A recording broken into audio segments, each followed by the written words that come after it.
శ్రీ మహాగణాధిపతయే నమః. శ్రీమాత్రే నమః. మాచిరాజు భక్తి ప్రేక్షకులందరికీ నమస్కారం. ఈనాటి దినఫలం కార్యక్రమంలో ముందుగా నేటి పంచాంగ వివరాలు పరిశీలిద్దాం.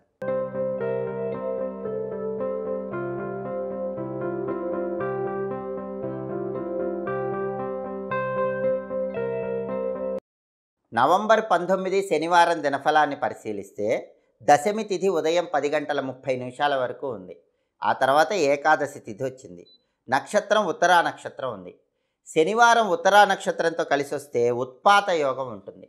ఈ ఉత్పాత యోగం అనేది ధన నష్టాన్ని కలిగింపజేస్తుంది. కాబట్టి 12 రాశుల వాళ్ళు ముఖ్యమైన ప్రయాణాలు చేసినా, ముఖ్యమైన పని మీద బయటికి వెళ్ళినా ధన నష్టం కలిగే సూచనలు ఎక్కువగా ఉన్నాయి. అలా జరగకుండా ఉండాలంటే ఒక అల్లం ముక్క తీసుకొని ఆ అల్లం ముక్క నోట్లో వేసుకున్న వాళ్ళతో ప్రయాణం చేయండి. అప్పుడు ఉత్పాత యోగం ఉన్నప్పటికీ ఎలాంటి ధన నష్టము కలగదు, కార్యసిద్ధి ఏర్పడుతుంది.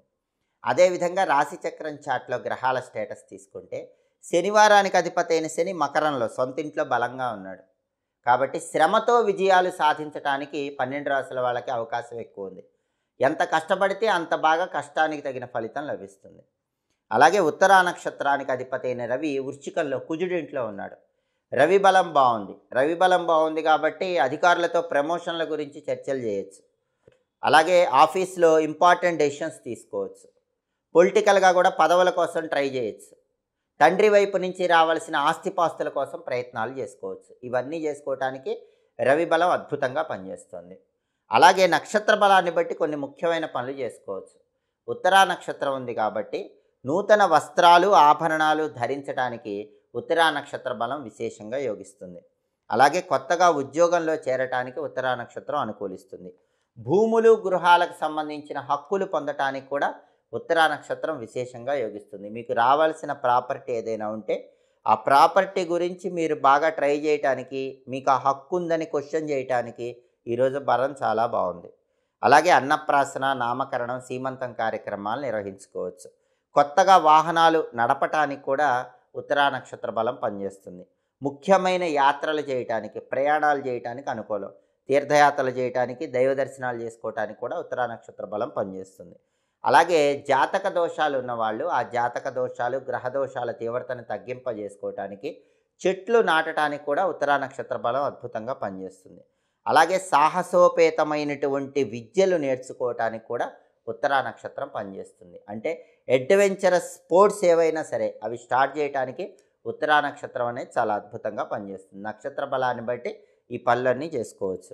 అలాగే శనివారం కాబట్టి కలియుగ ప్రత్యక్ష దైవమైన వెంకటేశ్వర స్వామికి సంబంధించిన శక్తివంతమైన మంత్రం ఓం బ్లూమ్ వెంకటేశాయ అనే మంత్రాన్ని 21 సార్లు చదువుకొని పని మీద బయటికి వెళ్ళండి. ఓం బ్లూమ్ వెంకటేశాయ నమః. ఈ మంత్రం చదువుకుని వెళితే అన్ని రంగాల్లో విజయసిద్ధి ఏర్పడుతుంది. అనుకున్న పనులు అనుకున్నట్లు పూర్తి చేసుకోవచ్చు. అలాగే కార్తీక మాసంలో వచ్చే శనివారం దశమి, ఏకాదశి 2 తిథులతో కలిసి వచ్చింది. దశమి ఉదయం 10:30 వరకు ఉంది. ఆ తర్వాత ఏకాదశి వచ్చింది. దశమి, ఏకాదశి తిథి ద్వయం ఏర్పడింది. వెంకటేశ్వర స్వామికి ఎంతో ప్రీతిపాత్రమైన రోజు. సహజంగా దశమి, ఏకాదశి తిథులు విష్ణువుకి ఇష్టం. అందులోనూ శనివారం వెంకటేశ్వర స్వామికి చాలా ఇష్టం. కాబట్టి కార్తీక శనివారం, దశమి, ఏకాదశి సందర్భంగా ఎలాంటి విధి విధానాలు పాటిస్తే కలియుగ ప్రత్యక్ష దైవమైన వెంకటేశ్వరుడి అనుగ్రహం వల్ల విశేషమైన లాభాలు కలుగుతాయో నేటి కార్తీక విధుల్లో పరిశీలిద్దాం. ప్రధానంగా కార్తీక శనివారం కాబట్టి ఈరోజు వెంకటేశ్వర స్వామి దగ్గర పిండి దీపం పెడితే చాలా మంచిది. బియ్యం పిండి, బెల్లం తురుము కలిపి చలిమిడి ప్రమిద తయారు చేసి ఆ చలిమిడి ప్రమిదలో ఆవు నెయ్యి పోసి వెంకటేశ్వర స్వామి దగ్గర పిండి దీపం పెట్టండి. కార్తీక శనివారం, దశమి, ఏకాదశి కలిసి వచ్చినాయి కాబట్టి పిండి దీపం వెలిగిస్తే కష్టాలన్నీ తొందరగా తీరిపోతాయి. అలాగే ఈరోజు అన్నదానం చేస్తే చాలా మంచిది. అన్నదానానికి కార్తీక మాసంలో చాలా శక్తి ఉంది. ఏనుగులు దానం చేయటం కంటే, భూమి దానం చేయటం కంటే, విద్యాదానం కంటే, గోదానం కంటే, వీటన్నిటికంటే కూడా సువర్ణ దానం కంటే కూడా అన్నదానం చాలా గొప్పది. ఈరోజు అన్నదానం చేస్తే చాలా మంచిది. చాలా వరకు జాతక దోషాల తీవ్రత తగ్గిపోతుంది. పులిహోర ప్యాకెట్లు కానీ, పెరుగన్నం ప్యాకెట్లు కానీ కనీసం 11 మందికి ఈరోజు మీ చేత్తో దానం ఇవ్వండి. దానివల్ల అద్భుతమైన ప్రయోజనాలు కలుగుతాయి. అలాగే 7 శనివారాల వ్రతం ప్రారంభించాలనుకునే వాళ్ళు ఈరోజు ప్రారంభిస్తే అద్భుతమైన ప్రయోజనాలు చేకూరుతాయి. ఎందుకంటే విష్ణుప్రియమైన తిథులు ఉన్నాయి, విష్ణుప్రియమైన వారం ఉంది, అందులోనూ కార్తీక మాసం. ఈరోజు 7 శనివారాల వ్రతం ప్రారంభిస్తే అద్భుతంగా ఆ వ్రతం వల్ల కలిగే ప్రయోజనాలు ద్విగుణీకృతం చేసుకోవచ్చు. అలాగే ఈరోజు ఎవరైనా సరే ఇంటికి పాదరస లక్ష్మీదేవి విగ్రహం తెచ్చుకొని పూజ గదిలో పెట్టుకుంటే చాలా మంచిది. ఈరోజు పాదరస లక్ష్మి చిన్న విగ్రహాన్ని ఇంట్లో పెట్టుకొని ప్రతిరోజు కూడా ఆ పాదరస లక్ష్మీదేవి విగ్రహానికి పచ్చి ఆవు పాలతో అభిషేకం చేయటం, నీళ్లతో అభిషేకం చేయటం. అభిషేకం చేసేటప్పుడు శ్రీ సూక్తం చాంటింగ్ పెట్టుకోవటం మంచిది. శ్రీ సూక్తం చాంటింగ్ పెట్టుకొని ఆ పాదరస లక్ష్మీదేవి విగ్రహానికి ఆవు పాలతో మంచినీళ్ళతో అభిషేకం చేస్తే ప్రతిరోజు ఏదో ఒక విధంగా ధనం మీ చేతికి అందుతూ ఉంటుంది. లక్ష్మీదేవి మీ ఇంట్లో ఆనంద తాండవం చేస్తుంది. గల్లు గల్లుమని నాట్యం చేయాలంటే ఈరోజు పాదరస లక్ష్మిని తెచ్చి ఇంట్లో పెట్టుకోండి. రోజు దానికి అభిషేకం చేయండి. అభిషేకం చేయటం వీలు కాని రోజుల్లో, అంటే ఆవు పాలతో మంచినీళ్ళతో అభిషేకం చేయటం వీలు కాని రోజు ఆ పాదరస లక్ష్మి విగ్రహాన్ని మంచినీళ్ళల్లో ఉంచండి. ఒక గిన్నెలో నీళ్లు పోసి ఆ నీళ్ళల్లో ఉంచండి. రోజు కొద్దిగా ఆవు పాలు పోస్తూ అభిషేకం చేస్తూ శ్రీ సూక్తం చాంటింగ్ పెడితే చాలా మంచిది. లేదా ఓం శ్రీం శ్రీ అయి నమః ఈ చిన్న మంత్రం చదువుతూ దానికి అభిషేకం చేస్తే కూడా అద్భుతమైన ఫలితాలు కలుగుతాయి. అలాగే ఎవరైనా సరే ఈరోజు కార్తీక శనివారం దశమి ఏకాదశి తిథులతో కలిసి వచ్చింది కాబట్టి వెంకటేశ్వర స్వామి ఆలయ ప్రాంగణంలో దీపం పెడితే పెద్ద కష్టాలేవి సంవత్సరం పాటు రావు. ఒకవేళ అనుకోకుండా కష్టాలు వచ్చినా సరే వాటి నుంచి సులభంగా బయటపడవచ్చు. ఈరోజు వెంకటేశ్వర స్వామి ఆలయ ప్రాంగణంలో దీపదానం చేస్తే కూడా చాలా మంచిది. అలాగే వెంకటేశ్వర స్వామి ఆలయంలో ఈరోజు దీపం పెట్టి ఆ దీపం దగ్గర తిలలు అంటే నువ్వులు ఉంచండి. ఒక అవిసె పువ్వు ఉంచండి. అవిసె పువ్వు లేకపోతే కనీసం నువ్వులైనా సరే ఆ దీపం దగ్గర పెట్టండి. ఆ దీపం సాధ్యమైనంతసేపు కొండెక్కకుండా చూడండి, ఎక్కువసేపు వెలిగేలాగా చూడండి. అలా ప్రత్యేకమైన దీపం పెడితే ఉత్తమ ఫలితాలు కలుగుతాయి. అలాగే ఈరోజు ఎవరైనా సరే వెంకటేశ్వర వజ్రకవచ స్తోత్రం కానీ గోవిందనామాలు కానీ సాయంకాలం 5:15 నుంచి 5:45 మధ్యలో వినండి. ఆ చాంటింగ్స్ ఇంట్లో ప్రతిధ్వనించేలాగా చూడండి.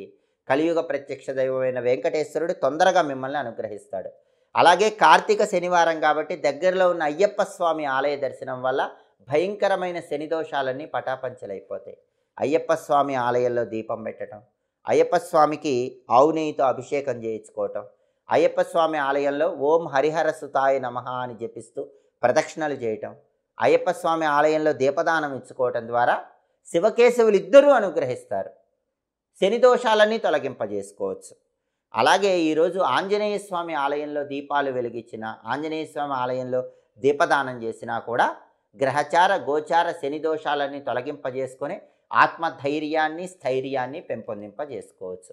ఈ ప్రత్యేకమైన విధి విధానాలు నేటి కార్తీక విధుల సందర్భంగా పాటించండి.